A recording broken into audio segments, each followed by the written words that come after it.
ଆକାଶବାଣୀ।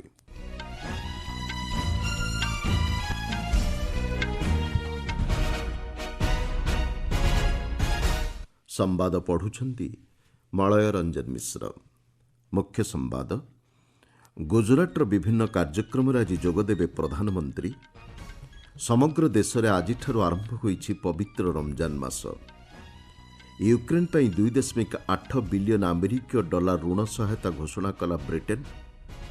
ବଲିଭିଆରେ ଏକ ସଡ଼କ ଦୁର୍ଘଟଣାରେ 37 ଜଣଙ୍କର ମୃତ୍ୟୁ ଏବଂ ଆଇସିସି ଚାମ୍ପିୟନ୍ସ ଟ୍ରଫି କ୍ରିକେଟ୍ ପ୍ରତିଯୋଗିତାର ଗ୍ରୁପ୍ ପର୍ଯ୍ୟାୟ ମ୍ୟାଚ୍ରେ ଆଜି ଭାରତ ଓ ନ୍ୟୁଜିଲାଣ୍ଡ ମଧ୍ୟରେ ହେବ ମୁକାବିଲା।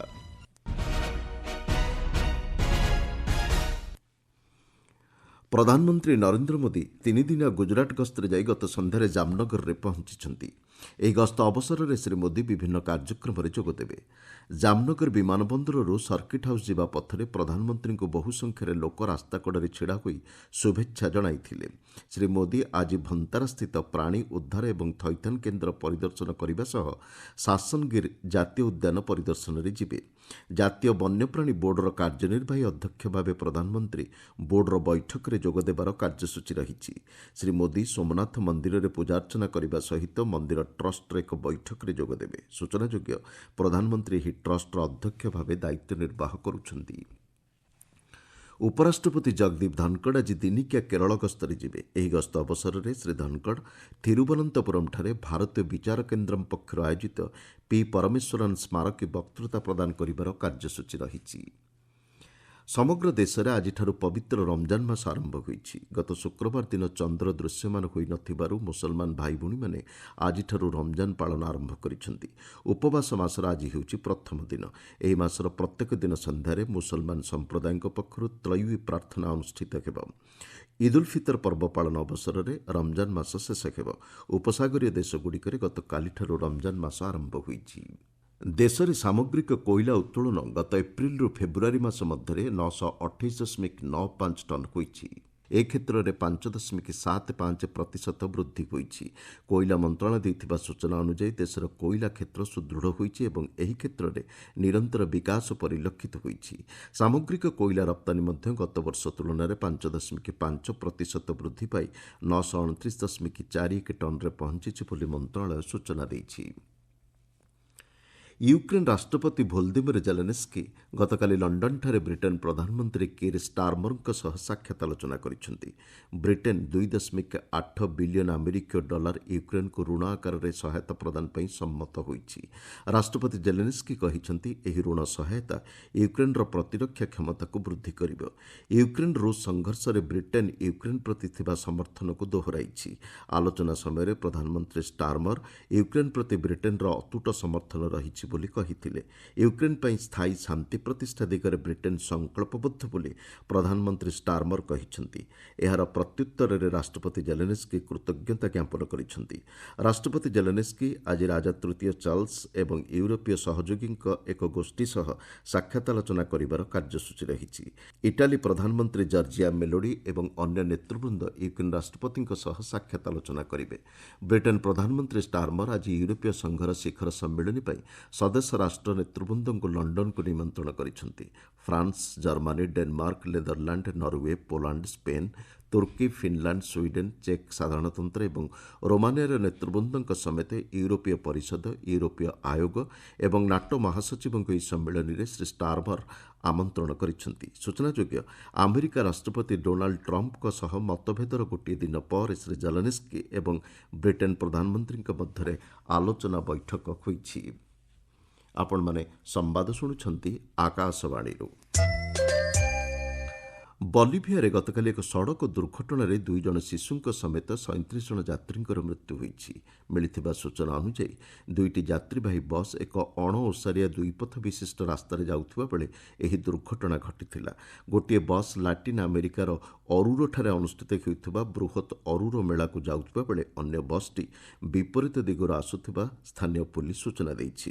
ବଲିଭିଆର ଏହି ପାର୍ବତ୍ୟ ରାସ୍ତା ବର୍ଷସାରା ଦୁର୍ଘଟଣା ପ୍ରବଣ ଅଞ୍ଚଳ ଭାବେ ଚିହ୍ନଟ ହୋଇଛି। ପ୍ରତିବର୍ଷ ଏହି ରାଜପଥରେ ପ୍ରାୟ 1400 ଜଣ ବ୍ୟକ୍ତି ସଡ଼କ ଦୁର୍ଘଟଣାରେ ମୃତାହତ ହେଉଥିବା ସରକାରୀ ସୂତ୍ରରୁ ସୂଚନା ମିଳିଛି। ଇସ୍ରାଏଲ୍ ଓ ହମାସ୍ ମଧ୍ୟରେ ଅସ୍ତ୍ରବିରତିର ପ୍ରଥମ ପର୍ଯ୍ୟାୟ ଗତକାଲି ଶେଷ ହୋଇଛି। ଅସ୍ତ୍ରବିରତି ସମୟସୀମା ବୃଦ୍ଧି ନେଇ ଇସ୍ରାଏଲ୍ ପ୍ରସ୍ତାବକୁ ହମାସ୍ ପ୍ରତ୍ୟାଖ୍ୟାନ କରିଛି। ଦ୍ୱିତୀୟ ପର୍ଯ୍ୟାୟ ଅସ୍ତ୍ରବିରତି ପାଇଁ କୌଣସି ଆଲୋଚନା ହୋଇନାହିଁ ବୋଲି ହମାସ୍ କହିଛି। ଅସ୍ତ୍ରବିରତି ଆଲୋଚନା ପାଇଁ ଇଜିପ୍ଟ ଗସ୍ତରେ ଥିବା ଇସ୍ରାଏଲ୍ର ପ୍ରତିନିଧି ଦଳ କାଇରୋରୁ ପ୍ରତ୍ୟାବର୍ତ୍ତନ କରିଛନ୍ତି। ପ୍ରଥମ ପର୍ଯ୍ୟାୟ ଅସ୍ତ୍ରବିରତି ଗତ ଜାନୁଆରୀ 19 ତାରିଖରେ ଆରମ୍ଭ ହୋଇଥିଲା। ଇସ୍ରାଏଲ୍ ପକ୍ଷରୁ 1,900 ପାଲେଷ୍ଟିନୀୟ ବନ୍ଦୀଙ୍କ ବଦଳରେ ହମାସ୍ 33 ଜଣ ଇସ୍ରାଏଲ୍ ପଣବନ୍ଦୀଙ୍କୁ ଏହି ସମୟସୀମା ମଧ୍ୟରେ ମୁକ୍ତ କରିଛି। ପ୍ରତିରକ୍ଷା ମନ୍ତ୍ରୀ ଇସ୍ରାଏଲ୍ କାଜ୍ ଦେଇଥିବା ସୂଚନା ଅନୁଯାୟୀ ଦ୍ୱିତୀୟ ପର୍ଯ୍ୟାୟ ଅସ୍ତ୍ରବିରତି ପରିବର୍ତ୍ତେ ପ୍ରଥମ ପର୍ଯ୍ୟାୟ ସମୟସୀମା ବୃଦ୍ଧି କରି ଅଧିକ ପଣବନ୍ଦୀଙ୍କୁ ମୁକ୍ତ କରିବାକୁ ଇସ୍ରାଏଲ୍ ଲକ୍ଷ୍ୟ ରଖିଛି। 2023 ଅକ୍ଟୋବରରେ ହମାସ୍ର ଆତଙ୍କବାଦୀ ଆକ୍ରମଣ ସମୟରେ ପଣବନ୍ଦୀ ରହିଥିବା 251 ଜଣଙ୍କ ମଧ୍ୟରୁ ଏବେ ମଧ୍ୟ 58 ଜଣ ଗାଜାରେ ରହିଥିବା ଜଣାପଡ଼ିଛି। ଆମେରିକା, କତାର ଏବଂ ଇଜିପ୍ଟର ମଧ୍ୟସ୍ଥି ବିନା ପ୍ରଥମ ପର୍ଯ୍ୟାୟ ଅସ୍ତ୍ରବିରତି ଅବଧି ବୃଦ୍ଧି ସମ୍ଭବ ନୁହେଁ ବୋଲି ହମାସ୍ କହିଛି। ଦେଶର ମୋଟ ସାମଗ୍ରୀ ଏବଂ ସେବା ଟିକସ ଜିଏସ୍ଟି ଆଦାୟ ଫେବୃଆରୀରେ 9.1% ବୃଦ୍ଧି ପାଇ 1,84,000 କୋଟି ଟଙ୍କାରେ ପହଞ୍ଚିଛି। କ୍ରମାଗତ ଦ୍ୱାଦଶ ମାସ ଫେବୃଆରୀରେ 1,70,000 କୋଟିରୁ ଅଧିକ ଜିଏସ୍ଟି ଆଦାୟ ହୋଇଛି। ସୂଚନା ଅନୁଯାୟୀ କେନ୍ଦ୍ରୀୟ ଜିଏସ୍ଟିରୁ 35,204 କୋଟି ଟଙ୍କା, ରାଜ୍ୟ ଜିଏସ୍ଟି 43,704 କୋଟି, ସମନ୍ୱିତ ଜିଏସ୍ଟି 90,870 କୋଟି ଏବଂ କ୍ଷତିପୂରଣ ସେସ୍ ବାବଦରେ 13,868 କୋଟି ଟଙ୍କା ଆଦାୟ ହୋଇଛି। ଫେବୃଆରୀରେ ମୋଟ 20,889 କୋଟି ଟଙ୍କା ଫେରସ୍ତ କରାଯାଇଛି। ଫେରସ୍ତରେ ରିହାତି ଦେବା ପରେ ଫେବୃଆରୀରେ ମୋଟ ଜିଏସ୍ଟି ଆଦାୟ 8.1%କୁ ବୃଦ୍ଧି ପାଇ ପ୍ରାୟ 1,63,000 କୋଟି ଟଙ୍କାରେ ପହଞ୍ଚିଛି। ମୋଟ ଜିଏସ୍ଟି ଆଦାୟ ବାବଦରେ ଘରୋଇ ରାଜସ୍ୱ 10.2% ବୃଦ୍ଧି ପାଇ 1,42,000 କୋଟି ଟଙ୍କା ଏବଂ ଆମଦାନୀ ରାଜସ୍ୱ 5.4% ବୃଦ୍ଧି ପାଇ 41,702 କୋଟି ଟଙ୍କାରେ ପହଞ୍ଚିଛି। ସୂଚନାଯୋଗ୍ୟ ଗତବର୍ଷ ଫେବୃଆରୀରେ ମୋଟ ଜିଏସ୍ଟି ଆଦାୟ 1,68,000 କୋଟି ଟଙ୍କା ଥିଲା। ଗତ ଜାନୁଆରୀ ଜିଏସ୍ଟି ଆଦାୟ 1,96,000 କୋଟି ଟଙ୍କା ଥିଲା, ଯାହାକି 12.3% ଅଧିକ। ଆଇସିସି ଚାମ୍ପିୟନ୍ସ ଟ୍ରଫି କ୍ରିକେଟ୍ ପ୍ରତିଯୋଗିତାରେ ଗ୍ରୁପ୍ ପର୍ଯ୍ୟାୟ ମ୍ୟାଚ୍ରେ ଆଜି ଭାରତ ଏବଂ ନ୍ୟୁଜିଲାଣ୍ଡ ମଧ୍ୟରେ ମୁକାବିଲା ହେବ। ଦୁବାଇ ଆନ୍ତର୍ଜାତିକ କ୍ରିକେଟ୍ ଷ୍ଟାଡିୟମ୍ଠାରେ ଏହି ମ୍ୟାଚ୍ ଭାରତୀୟ ସମୟ ଅପରାହ୍ନ 2:30ଟାରେ ଆରମ୍ଭ ହେବ। ଉଭୟ ଦଳ ସେମିଫାଇନାଲ୍ ପର୍ଯ୍ୟାୟରେ ପହଞ୍ଚି ସାରିଛନ୍ତି।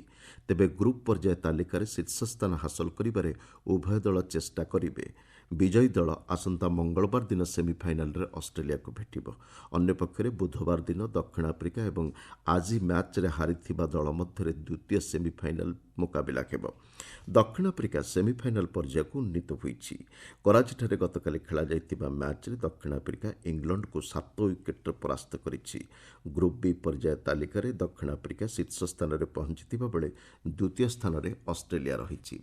ଭାରତ, ନ୍ୟୁଜିଲାଣ୍ଡ, ଦକ୍ଷିଣ ଆଫ୍ରିକା ଏବଂ ଅଷ୍ଟ୍ରେଲିଆକୁ ନେଇ ଆଇସିସି ଚାମ୍ପିୟନ୍ସ ଟ୍ରଫି ସେମିଫାଇନାଲ୍ ଖେଳାଯିବ। ଗତକାଲିର ମ୍ୟାଚ୍ରେ ଇଂଲଣ୍ଡ ଟସ୍ ଜିତି ପ୍ରଥମେ ବ୍ୟାଟିଂ କରିବାକୁ ନିଷ୍ପତ୍ତି ନେଇଥିଲା। ତେବେ ଏହି ନିଷ୍ପତ୍ତି ଦଳ ପ୍ରତି ସହାୟକ ହୋଇନଥିଲା। ପ୍ରଥମରୁ ବ୍ୟାଟିଂ ବିପର୍ଯ୍ୟୟର ସମ୍ମୁଖୀନ ହୋଇ ଇଂଲଣ୍ଡ 38 ଓଭର 3ଟି ବଲ୍ରେ ସମସ୍ତ ୱିକେଟ୍ ବିନିମୟରେ 179 ରନ୍ ସଂଗ୍ରହ କରିବାକୁ ସକ୍ଷମ ହୋଇଥିଲା। ଦଳ ପକ୍ଷରୁ ଜୋ ରୁଟ୍ ସର୍ବାଧିକ 37 ରନ୍ ସଂଗ୍ରହ କରିଥିଲେ। 29 ଓଭର ଗୋଟିଏ ବଲ୍ରେ 3 ୱିକେଟ୍ ବିନିମୟରେ ଦକ୍ଷିଣ ଆଫ୍ରିକା ବିଜୟ ଲକ୍ଷ୍ୟ ହାସଲ କରିଥିଲା। ସୂଚନାଯୋଗ୍ୟ ଇଂଲଣ୍ଡ ଏହି ଟୁର୍ଣ୍ଣାମେଣ୍ଟରେ ଖେଳିଥିବା 3ଟି ଯାକ ମ୍ୟାଚ୍ରେ ପରାସ୍ତ ହୋଇଥିଲା। ମହିଳା ପ୍ରିମିୟର ଲିଗ୍ କ୍ରିକେଟ୍ ପ୍ରତିଯୋଗିତାର ଗତକାଲିର ମ୍ୟାଚ୍ରେ ଦିଲ୍ଲୀ କ୍ୟାପିଟାଲ୍ସ ବିଜୟୀ ହୋଇଛି। ବେଙ୍ଗାଲୁରୁର ଏମ୍ ଚିନ୍ନାସ୍ୱାମୀ ଷ୍ଟାଡିୟମ୍ଠାରେ ଗତକାଲି ଖେଳାଯାଇଥିବା ମ୍ୟାଚ୍ରେ ଦିଲ୍ଲୀ 9 ୱିକେଟ୍ରେ ରୟାଲ୍ ଚ୍ୟାଲେଞ୍ଜର୍ସ ବେଙ୍ଗାଲୁରୁକୁ ପରାସ୍ତ କରିଛି। ଏହି ବିଜୟ ସହ ଦିଲ୍ଲୀ ପ୍ଲେ ଅଫ୍ ପର୍ଯ୍ୟାୟକୁ ଉନ୍ନୀତ ହୋଇଛି। ବେଙ୍ଗାଲୁରୁ ପ୍ରଥମେ ବ୍ୟାଟିଂ କରି ନିର୍ଦ୍ଧାରିତ 20 ଓଭର 5ଟି ୱିକେଟ୍ ବିନିମୟରେ 147 ରନ୍ ସଂଗ୍ରହ କରିଥିଲା। 148 ରନ୍ର ବିଜୟ ଲକ୍ଷ୍ୟକୁ ଦିଲ୍ଲୀ କ୍ୟାପିଟାଲ୍ସ 15 ଓଭର 3ଟି ବଲ୍ରେ ଗୋଟିଏ ୱିକେଟ୍ ବିନିମୟରେ ହାସଲ କରିପାରିଥିଲା। ଜେସ୍ ଜୋନାସନ୍ ଏବଂ ଶେଫାଳି ବର୍ମାଙ୍କ ଯୋଡ଼ିଙ୍କ ଦ୍ୱିତୀୟ ୱିକେଟ୍ରେ 146 ରନ୍ର ଅପରାଜିତ ସ୍କୋର ଦଳକୁ ସଫଳତା ପ୍ରଦାନ କରିଥିଲା। ଶେଫାଳି ବର୍ମାଙ୍କୁ ପ୍ଲେୟାର ଅଫ୍ ଦି ମ୍ୟାଚ୍ ବିବେଚିତ କରାଯାଇଛି। ମୁଖ୍ୟ ସମ୍ବାଦଗୁଡ଼ିକ ପୁଣି ଥରେ। ଗୁଜରାଟର ବିଭିନ୍ନ କାର୍ଯ୍ୟକ୍ରମରେ ଆଜି ଯୋଗଦେବେ ପ୍ରଧାନମନ୍ତ୍ରୀ।